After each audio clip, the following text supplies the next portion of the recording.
ओम शांति। 21 अक्टूबर 2023। बाबा के महावाक्य। मीठे बच्चे सदा खुशी में तब रह सकेंगे जब पूरा निश्चय होगा कि हम भगवान वाच्य ही सुनते हैं, स्वयं भगवान हमें पढ़ा रहे हैं। प्रश्न। ड्रामा अनुसार इस समय सभी प्लान क्या बनाते हैं और तैयारी कौन सी करते हैं? उत्तर। इस समय सभी प्लान बनाते हैं, इतने साल में इतना अनाज पैदा करेंगे, नई दिल्ली नया भारत होगा। लेकिन तैयारियां मौत की करते रहते हैं। सारी दुनिया के गले में मौत का हार पड़ा हुआ है। कहावत है, नर चाहत कुछ और, भई कुछ औरे की और। बाप का प्लान अपना है, मनुष्यों का प्लान अपना है। गीत। किसी ने अपना बना के मुझको। ओम शांति। निराकार भगवान वाच्य ब्रह्मा तन द्वारा। यह पहली बात तो पक्की कर लेनी चाहिए कि यहाँ कोई मनुष्य नहीं पढ़ाते, निराकार भगवान पढ़ाते हैं। उनको हमेशा परमपिता परमात्मा शिव कहा जाता है। बनारस में शिव का मंदिर भी है ना। पहले पहले आत्मा को यह निश्चय होना चाहिए कि बेहद का बाप हमको पढ़ाते हैं। जब तक यह निश्चय नहीं तो मनुष्य कोई काम का नहीं है, कौड़ी तुल्य है। बाप को जानने से हीरे तुल्य बन जाते हैं। कौड़ी तुल्य भी भारत के मनुष्य बनते हैं, हीरे तुल्य भी भारत के मनुष्य बनते हैं। बाप आकर मनुष्य से देवता बनाते हैं। पहले जब तक यह निश्चय नहीं है कि भगवान पढ़ाते हैं, वह जैसे कि इस नॉलेज में बैठते भी कुछ नहीं समझते हैं। वह खुशी का पारा नहीं चढ़ता। वह है हमारा मोस्ट बिलवड बाप, जिसको भक्ति मार्ग में दुख के समय पुकारते थे, हे परमात्मा रहम करो। यह आत्मा कहती है। मनुष्य तो समझते नहीं कि लौकिक बाप होते हुए भी हम कौन से बाप को याद करते हैं। आत्मा मुख द्वारा कहती है, यह हमारा लौकिक बाप है, यह हमारा पारलौकिक बाप है। तुम अब देही अभिमानी बने हो, बाकी मनुष्य हैं देह अभिमानी। उनको आत्मा और परमात्मा का पता ही नहीं है। हम आत्माएं उस परमपिता परमात्मा के बच्चे हैं। यह ज्ञान कोई को भी नहीं है। बाप पहले पहले यह निश्चय कराते हैं, भगवान वाच्य मैं तुमको राजयोग सिखलाता हूँ। तुम देह सहित देह के जो भी संबंध हैं उनको भूल अपने को आत्मा निश्चय कर मुझ बाप को याद करो। कोई मनुष्य व कृष्ण आदि ऐसे कह न सके। यह है ही झूठी माया, झूठी काया, झूठा सब संसार। एक भी सच्चा नहीं। सचखंड में फिर एक भी झूठा नहीं होता। यह लक्ष्मी नारायण सचखंड के मालिक थे, पूज्य थे। अभी भारतवासी धर्म भ्रष्ट कर्म भ्रष्ट बन पड़े हैं। इसलिए नाम ही है भ्रष्टाचारी भारत। भ्रष्टाचारी भारत सतयुग में होता है। वहाँ सब सदैव मुस्कुराते हैं, कभी बीमार रोगी नहीं होते। यहाँ भल कहते हैं फलाना स्वर्ग पधारा, परंतु जानते कोई भी नहीं है। इस समय का राज्य भी मृग तृष्णा के समान है। एक हिरण की कहानी है ना, पानी समझ अंदर गया और दलदल में फंस गया। तो इस समय है दुबन का राज्य। जितना श्रृंगारते हैं उतना और ही गिरते जाते हैं। कहते रहते हैं भारत में अनाज बहुत होगा, ये होगा, होता कुछ भी नहीं। इसको कहा जाता है नर चाहत कुछ और की और भई। बाप कहते हैं यह कोई राज्य नहीं है। राज्य तो उनको कहा जाए जहाँ कोई किंग क्वीन हो। यह तो प्रजा का प्रजा पर राज्य है। इररिलीजियस अनराइटियस राज्य है। भारत में तो आदि सनातन देवी देवताओं का राज्य था। अभी तो कितने धर्म भ्रष्ट कर्म भ्रष्ट बन गए हैं। ऐसा और कोई देश नहीं जो अपने धर्म को नहीं जानते हो। कहाँ भी जाता है रिलीजन इज माइट। देवताओं का तो सारे विश्व पर राज्य था। अभी तो बिल्कुल ही कंगाल हैं। कितनी बाहर से मदद ले रहे हैं। उन्हों को है बाहुबल की मदद, तुमको है योग बल की मदद। तुम बच्चे जानते हो मोस्ट बिलवड बाप है जिससे हमको 21 जन्म के लिए सदा सुख का वर्षा मिलता है। वहाँ कभी दुख की, रोने आदि की बात ही नहीं। कभी अकाले मृत्यु नहीं होती। न तो आजकल के मुआफिक इकट्ठे 4-5 बच्चे पैदा करते हैं। एक तरफ देखो खाने के लिए नहीं है, कहते हैं बर्थ कंट्रोल करो। नर चाहत कुछ और। समझते हैं न्यू दिल्ली नया राज्य है, परंतु है कुछ भी नहीं। मौत सबके गले में पड़ा है। मौत की पूरी तैयारी कर रहे हैं। बरोबर 5000 वर्ष पहले मुहाफिक यह वही महाभारत लड़ाई है। बाप कहते हैं यह तो कोई राज्य नहीं है, यह मृग तृष्णा मिसाल है। द्रौपदी का भी मिसाल है ना। तुम सब द्रौपदिया हो। बाप का तुमको फरमान है कि इन विकारों पर जीत पहनो। हम प्रतिज्ञा करते हैं हम सदा पवित्र रह भारत को पवित्र बनाएंगे। यह पुरुष लोग पवित्र रहने नहीं देते। कई गुप्त गोपिकाएं कितना पुकारते हैं कि यह हमको मारते हैं। तुम जानते हो यह काम महाशत्रु तो मनुष्य को आदि मध्य अंत दुख देने वाला है। बाप कहते हैं इस पर तुम्हें जीत पानी है। गीता में भी है भगवानुवाच, काम महाशत्रु है, परंतु मनुष्य समझते नहीं। बाप कहते हैं पवित्र बनो तब तुम राजाओं का राजा बनेंगे। अब बताओ राजाओं का राजा बनना है या पतित बनना है? यह एक अंतिम जन्म बाप कहते हैं मेरे खातिर पवित्र बनो।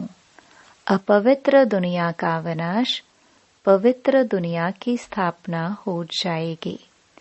आधा कल्प तुमने विष पीते पीते इतना दुख देखा है। तुम एक जन्म यह नहीं छोड़ सकते हो। अब पुरानी दुनिया का विनाश और नई दुनिया की स्थापना हो रही है। इसमें जो पवित्र बनेंगे और बनाएंगे वही ऊंच पद पाएंगे। यह राजयोग है। तुम कहते हो हम ब्रह्मा कुमार कुमारियां हैं, तो बरोबर प्रजापिता ब्रह्मा की संतान भी है। ब्रह्मा शिव का बच्चा है। तुमको वर्षा देने वाला शिव है।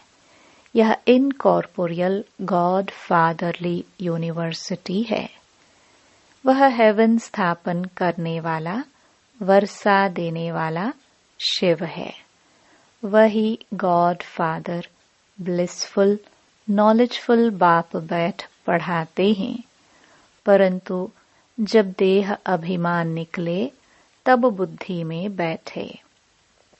तकदीर में नहीं है तो फिर धारणा नहीं होती। बरोबर जगत पिता के तुम बच्चे हो। ब्रह्मा कुमार कुमारियां राजयोग सीख रहे हैं। तुम्हारा ही यादगार खड़ा है। कितना अच्छा मंदिर है। उनका अर्थ तुम बच्चों के सिवाय कोई भी नहीं जानते। पूजा करते, माथा टेकते, सब पैसे गवा दिए। अभी बिल्कुल ही कौड़ी तुल्य बन गए हैं। खाने के लिए अन्न नहीं। अब कहते हैं बच्चे कम पैदा करो। यह कोई मनुष्य की ताकत नहीं जो कह सके कि काम महाशत्रु है। यह तो जितना कहेंगे कम पैदा करो उतना ही जास्ती पैदा करेंगे। कोई की ताकत चल नहीं सकती। तुम बच्चों को पहले पहले यह बात समझानी है कि यह गॉड फादरली यूनिवर्सिटी है। भगवान एक है। यह एक ही चक्र है जो फिरता रहता है। यह समझने की बातें हैं। मित्र संबंधियों आदि को भी यह रूहानी यात्रा का राज समझाना है। जिस्मानी यात्रा तो जन्म जन्मांतर की। यह रूहानी यात्रा एक ही बार होती है। सबको वापस जाना है। कोई भी पतित यहाँ रहना नहीं है। अभी कयामत का समय है। इतने जो करोड़ों मनुष्य हैं, यह सब तो सतयुग में नहीं होंगे। वहाँ बहुत थोड़े होंगे। सबको वापस जाना है। बाप आए ही हैं ले जाने। जब तक यह नहीं समझते हैं तब तक स्वीट होम और सुखधाम याद पड़ नहीं सकता। याद करना तो बहुत सहज है। बाप कहते हैं स्वीट होम चलो। मेरे सिवाय तुमको कोई ले नहीं जा सकता। मैं ही कालों का काल हूँ। कितना अच्छी रीति समझाते हैं। परंतु वंडर है, इतने वर्षों से रहते हुए भी धारणा नहीं होती। कोई तो बहुत होशियार हो जाते, कोई कुछ भी नहीं समझते। इसका मतलब यह नहीं कि पुरानों का ही ऐसा हाल है तो हमारा क्या होगा। नहीं, स्कूल में सभी नंबर 1 थोड़े होंगे। यहाँ भी नंबर वार हैं। सबको समझाना है। बेहद के बाप से वर्षा लेने का अभी समय है। 21 जन्मों के लिए सदा सुख का वर्षा पाना है। कितने ब्रह्मा कुमार कुमारियां पुरुषार्थ कर रहे हैं। नंबर वार तो होते ही हैं। तुम जानते हो पतित पावन एक ही बाप है। बाकी सब हैं पतित। बाप कहते हैं सबका सद्गति दाता एक है। वही स्वर्ग की स्थापना करते हैं। फिर सिर्फ भारत ही रहेगा। बाकी सब विनाश हो जाएंगे। मनुष्यों की बुद्धि में इतनी बात भी नहीं बैठती है। बाप कहते हैं, बच्चे मेरे मददगार बनो तो मैं तुमको स्वर्ग का मालिक बनाऊंगा। हिम्मते मर्दा मददे खुदा। गाते तो हैं खुदाई खिदमतगार। वास्तव में वह है जिस्मानी सैल्वेशन आर्मी। सच्चे सच्चे रूहानी सैल्वेशन आर्मी तुम हो। भारत का बेड़ा जो डूबा हुआ है उनको सैल्वेज करने वाली तुम भारत माता शक्ति अवतार हो। तुम गुप्त सेना हो। शिव बाबा गुप्त तो उनकी सेना भी गुप्त। शिव शक्ति पांडव सेना। सच्ची सच्ची सत्यनारायण की कथा यह है। बाकी सब हैं झूठी कथाएं। इसलिए कहते हैं see no evil hear no evil. मैं जो समझाता हूँ वह सुनो। यह है बेहद का बड़ा स्कूल। इस यूनिवर्सिटी के लिए यह मकान बनाए हैं। पिछाड़ी में यहाँ बच्चे आकर रहेंगे। जो योग युक्त होंगे वह आकर रहेंगे। इन आंखों से विनाश देखेंगे। जो स्थापना तथा विनाश का साक्षात्कार तुम अभी दिव्य दृष्टि से देखते हो, फिर तुम इन आंखों से देखेंगे। इसमें बड़ी विशाल बुद्धि चाहिए। जितना बाप को याद करेंगे उतना बुद्धि का ताला खुलता जाएगा। अगर विकार में गया तो एकदम ताला बंद हो जाएगा। स्कूल छोड़ दिया तो फिर ज्ञान बुद्धि से एकदम निकल जाएगा। पतित बना फिर धारणा हो ना सके।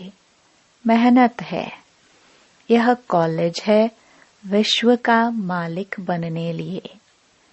यह ब्रह्मा कुमार कुमारियां शिव बाबा के पोत्रे पोत्रियां हैं। यह अब भारत को स्वर्ग बना रहे हैं। यह रूहानी सोशल वर्कर्स हैं जो दुनिया को पावन बना रहे हैं।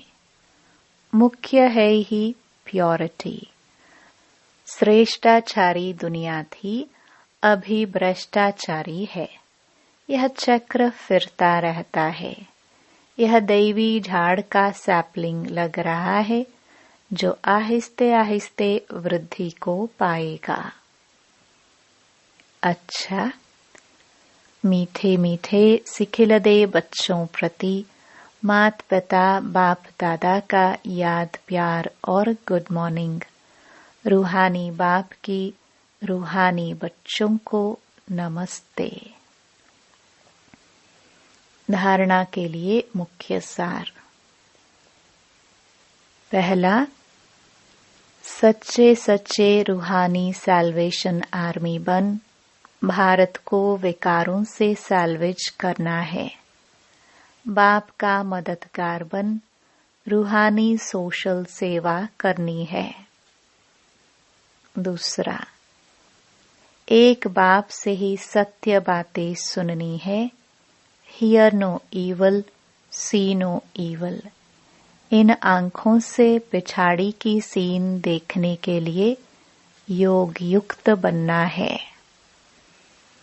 वरदान, अपसेट होने के बजाय हिसाब किताब को खुशी खुशी से चुकतू करने वाले निश्चिंत आत्मा भव। यदि कभी कोई बात कहता है तो उसमें फौरन अपसेट नहीं हो जाओ। पहले स्पष्ट करो या वेरीफाई कराओ कि किस भाव से कहा है। अगर आपकी गलती नहीं है तो निश्चित हो जाओ। यह बात स्मृति में रहे कि ब्राह्मण आत्माओं द्वारा यहाँ ही सब हिसाब किताब चुकतो होने हैं। धर्मराज पुरी से बचने के लिए ब्राह्मण कहाँ न कहाँ निमित्त बन जाते हैं। इसलिए घबराओ नहीं, खुशी खुशी से चुकतो करो। इसमें तरक्की, उन्नति ही होनी है। स्लोगन। बाप ही संसार है, सदा इस स्मृति में रहना, यही सहज योग है। मातेश्वरी जी के मधुर महावाक्य। अजपा जाप अर्थात निरंतर योग, अटूट योग। जिस समय ओम शांति कहते हैं तो उसका यथार्थ अर्थ है मैं आत्मा, उस ज्योति स्वरूप परमात्मा की संतान हूँ। हम भी उस पिता ज्योतिर्बिंदु परमात्मा के मुआफिक आकार वाली हैं। बाकी हम सालिग्राम बच्चे हैं, तो हमें अपने ज्योति स्वरूप परमात्मा के साथ योग रखना है। उससे ही योग रखकर लाइट माइट का वर्षा लेना है। तभी तो गीता में स्वयं भगवान के महावाक्य है, मन मना भव। मुझ ज्योति स्वरूप पिता के समान तुम बच्चे भी निराकारी स्वरूप में स्थित हो जाओ। इसको ही अजपा जाप कहा जाता है। अजपा जाप माना कोई भी मंत्र जपने के सिवाय नेचुरल उस परमात्मा की याद में रहना। इसको ही पूर्ण योग कहते हैं। योग का मतलब है एक ही योगेश्वर परमात्मा की याद में रहना। तो जो आत्माएं उस परमात्मा की याद में रहती हैं, उन्हों को योगी अथवा योगिनिया कहा जाता है। जब उस योग अर्थात याद में निरंतर रहे, तब ही विकर्मों और पापों का बोझ नष्ट हो और आत्माएं पवित्र बने, जिससे फिर भविष्य जन्म में देवताई प्रारब्ध मिले। अब यह चाहिए नॉलेज, तब ही योग पूरा लग सकता है। तो अपने को आत्मा समझ परमात्मा की याद में रहना, यह है सच्चा ज्ञान। इस ज्ञान से ही योग लगता है। अच्छा, ओम शांति।